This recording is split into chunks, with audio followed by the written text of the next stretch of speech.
Welcome back to the Current Finance News podcast. I'm Zach Ram, joined as always by Airy MacDonald. Today it's all about the pension panic, Airy, and what a year it's been for the over 55s. And just wait until people watch our next podcast on Labour's plans to tax people's savings accounts. If you're a subscriber, you'll be automatically notified when it drops. If not, please subscribe today to avoid missing out. Absolutely. Please hit the subscribe button to stay informed. Moving on, Zach, there's this real sense of anxiety rippling through pension savers at the moment, isn't there? I mean, with all the rumours swirling that Chancellor Rachel Reeves could slam the brakes on our beloved 25% tax-free lump sum in the next budget, people are kind of losing it. I don't blame them. When you've worked for decades expecting that lump sum, just the rumour of it changing is enough to spark a stampede. I mean, it's chaos, Airy. Standard Life, AJ Bell, Royal London and more. They're all dealing with what's been described, and I quote, as a stampede of withdrawal requests. And it's more than just a few nervous emails. It's savers, over 55s mostly, flooding providers' phone lines, are all desperate to get their cash out before any changes hit. And the thing is, it really is about fear. A friend of mine, we'll call her Sarah, called me last week in a total panic. She's just turned 56, opened the news, saw yet another headline about Labour's budget, and within an hour, she was on the phone to her provider. No plans, no advice, just get me my money before it's too late. It's not just her, either. You get the sense millions are quietly freaking out. And who can blame them with all these think tanks suggesting cuts to the 25% lump sum allowance? Yeah. What's mad is so many don't even realise that the current lifetime cap for the tax-free lump sum is already £268, £275. Yet the idea that Reeves could cap it at £100,000 has created proper jitters across the country. Some are even saying, this isn't just hitting the so-called super rich. Lots of ordinary savers could be caught if the goalposts are moved again, just as revised state pension age was. And Airy, do you find the way all this uncertainty is managed by pension providers is, up to scratch? Well, I think most of them are holding their own. Dealing with the public in an environment where rumours are swirling around is always going to be like trying to herd cats. Providers are stretched to the limit, just trying to keep up with customer queries, let alone actual withdrawal processing. People plan their lives around these pension rules, maybe to clear a mortgage, pay off debts, give family a boost. That sense that all your life planning could go out the window overnight, it's really quite destabilising.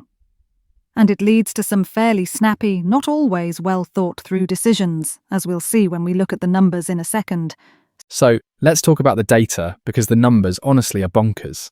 The Financial Conduct Authority reports that a record £10.4 billion was ripped out as tax-free lump sums in just 6 months, leading up to March. That's up more than 60% compared to the year before. And get this, over 111,000 people took out their lump sum in that period alone. I mean, wow, right? Yeah, those figures are staggering, but it's not just the raw numbers, is it? If you go back a year, the total amount taken in 2023-24 was already £11.3 billion for the whole year.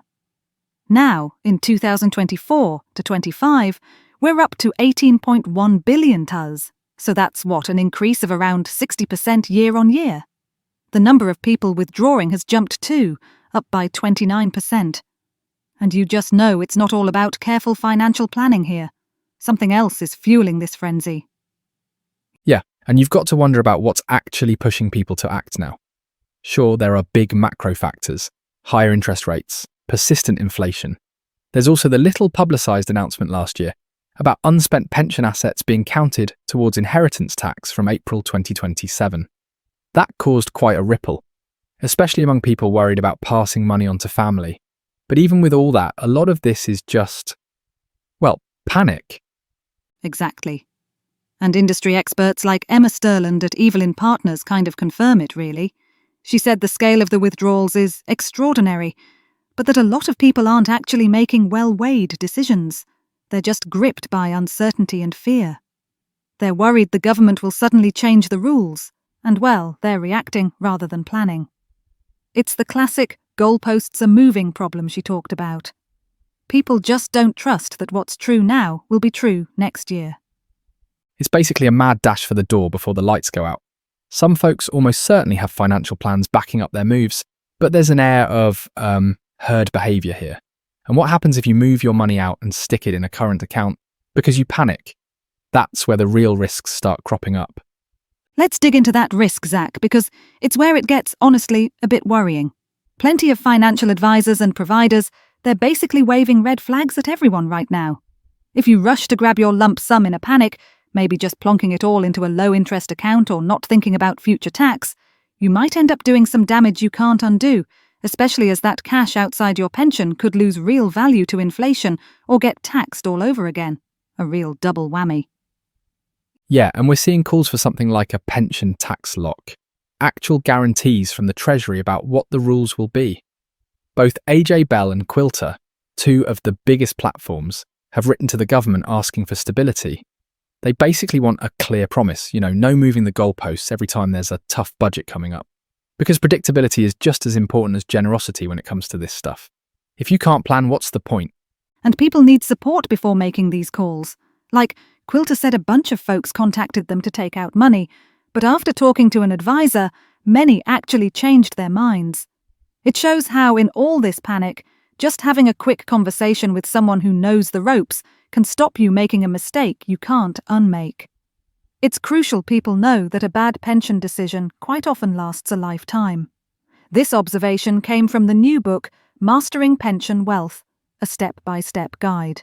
Written by Yemi Agbabi, the executive producer of this series on personal finance. Absolute proof of the withdrawal stampede. Ari, my uncle nearly joined the rush himself. Not kidding. Heard from a mate about the capped allowance. Panicked, started filling in the withdrawal forms.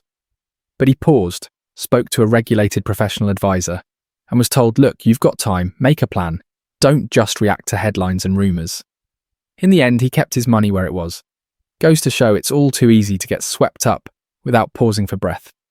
Yeah, I suppose that's the ultimate message here. Decision-making under panic rarely ends well, especially with something as important as your retirement income. We'll keep tracking what comes out of Westminster and, fingers crossed, get a bit more of the stability everyone's craving. Right, that's us for today. If you're feeling panicked about your pension, breathe, take your time, and always get advice before doing anything drastic. Thanks for joining me, Ari. Thanks, Zach, and thanks to everyone for listening in. We'll be back with more finance news soon. Meanwhile, please hit the subscribe button to ensure notification of our next podcast, covering Labour's plans to tax people's savings accounts. Take care till next time.